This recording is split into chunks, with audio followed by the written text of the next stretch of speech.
tanaw at pagkamadalaw ninyo ang tunay na kalagayan ko. Yo, yo!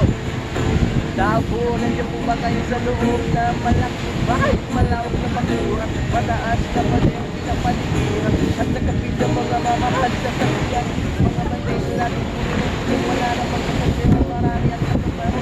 Makit na ng mundani, walang puso sa buong mga plastic na ranahin. Kilala ang pinapit na dahil na simuti ng galing na nasa kahon. Kahit na hinunod ko na nakita ay may nakikita siguro bandihan. Sa bahay na ganyan, sabi pa nila ay dito mo rin makikita tao na naman mag-aral ng isang kukuhan na may pagkaganawin pinag-aagawa. Kaya naman, hindi niya pinag-aagawa.